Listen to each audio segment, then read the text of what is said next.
Zenimax has finally been acquired by Microsoft, and since the announcement for Microsoft to acquire Zenimax, the world has pretty much gone really crazy about this news. As Xbox fans, we are very happy to acquire new studios, and in this video we'll pretty much discuss the different studios that are joining Xbox and what they are likely to bring to the table. This is Sweshi Gaming. If you like the video, leave a like, comment below and share your opinion. Which of these studios are you most interested in seeing, and what do you hope to see with this acquisition? So the first studio that makes part of Zenimax is actually Zenimax Online itself. Zenimax Online. So Zenimax Online was created in 2007, has over 250 employees, and is found in Maryland, US. It's responsible for a number of franchises that are loved by especially the RPG community. So most of these are well known, like Elder Scrolls, right? The Skyrim developers, as well as Fallout. These guys are in charge of Fallout 76. Even though it didn't have a pretty good launch, I think the Fallout name is well recognized. So Zenimax Online. So we can expect some large-scale RPG games coming from this studio. Okay. The next studio is a little bit smaller. So Tango Gameworks. Now most people have been expressing their need for Microsoft to actually acquire a Japanese studio. Well, with Tango Gameworks, Microsoft has done just that. This studio was set up in 2010 and has over 65 employees. It's responsible for The Evil Within and much more recently Ghostwire Tokyo, that is actually being released on PlayStation 5 exclusively. Though it's a timed exclusive, so that's pretty much Tango Gameworks. The Evil Within is what most people will recognize this studio for. Not too large of a studio, but definitely lots of talent around. 65 employees, not too large. Pretty much a small studio when compared to these others that we have here. Speaking of smaller studios, we also have a mobile games studio. So the third studio here is AlphaDog Games. AlphaDog Games. So AlphaDog Games specializes in mobile games, right? And one of their popular hits is Wraithborn. Now, as Xbox gamers, we would be wondering, what do we need with a mobile games developer? I don't know what Microsoft would do with this. Of course, Microsoft attempted to get into the mobile gaming space with Forza Street and even Gears Pop. So who knows, maybe they do want some mobile franchises, spin-offs or something like that being developed. But even if that's not the case, some of these guys can be helpful as supportive developers. When, for example, the way the Halo situation has gone with 343 needing extra help, the Coalition is helping 343 finish Halo.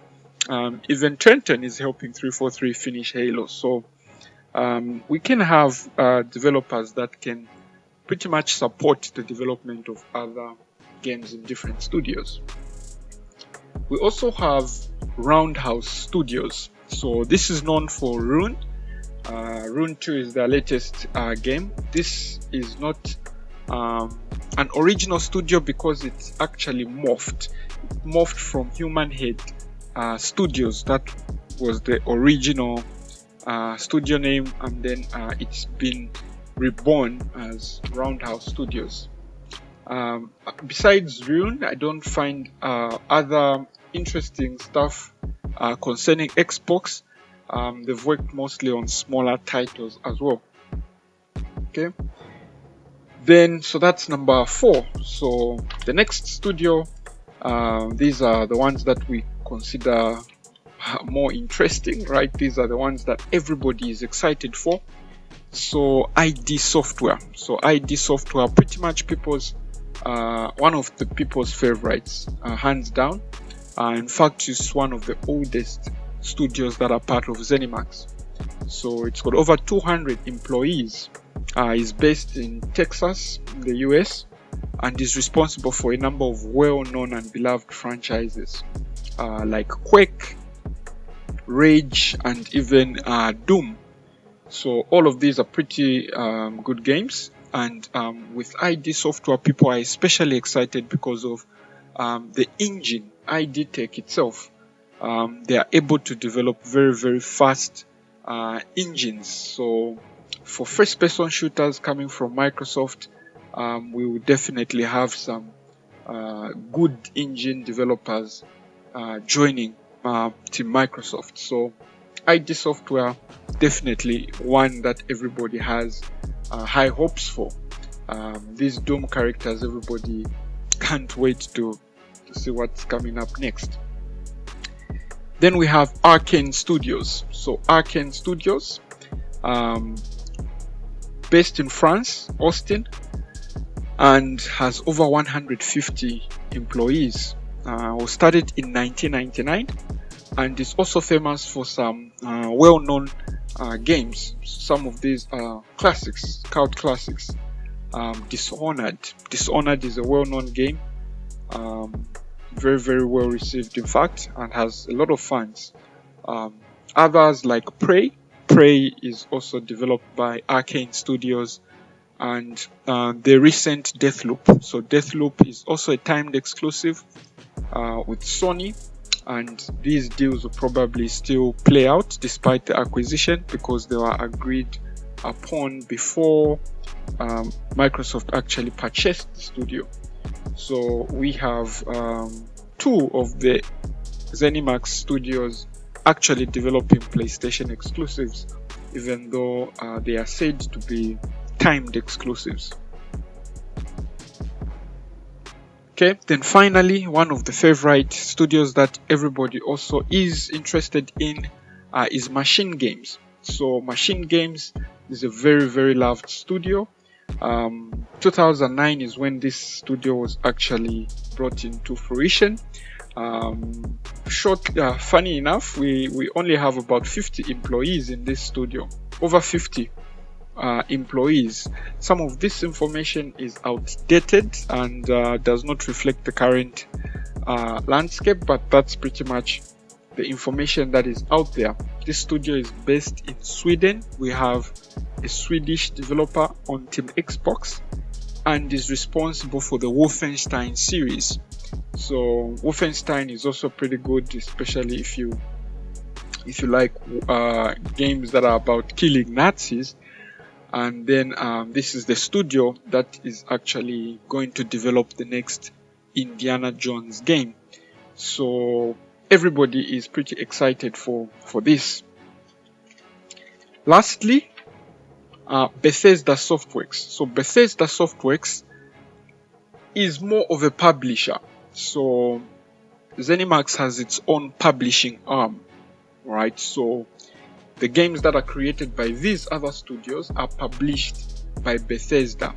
So if you do not have a publisher as a game developer, you normally have to pitch to someone else who can do most of the legal stuff, copyrights, patents, trade secrets, things like that. They do the business side of the game's development, right? So unlike what happened when this studio by Tim Schafer was acquired, the one developing Psychonauts, where they got rid of the marketing wing and stuff like that, Bethesda Softworks will still be there because it's for publishing. And it seems like Bethesda will be publishing games freely, maybe not using the title of Xbox Game Studios that the other studios are using. Not sure how that is going to play out, but we definitely need good marketing, and a lot of marketing actually. So Bethesda Softworks is there. So in reality, it's about 7 studios that are actually creating games, And of those 7, one of them, AlphaDog, is for mobile games. Well, mobile games are the things that it's been developing in the past. So we pretty much have maybe about 6 studios that have a tried and tested Xbox platform kind of development that we can actually expect. But these are all high quality studios. ID Tech from ID Software, Arkane Studios, Machine Games, Tango Gameworks, Zenimax Online, RoundHouse Studios. I think we have quite some studios that will perhaps add a lot of value. So tell me what you think. Which of these studios are you most excited to see? Are you going to be jumping into any of the games that will come on Game Pass? With that, I will end the video here. Sweshi out.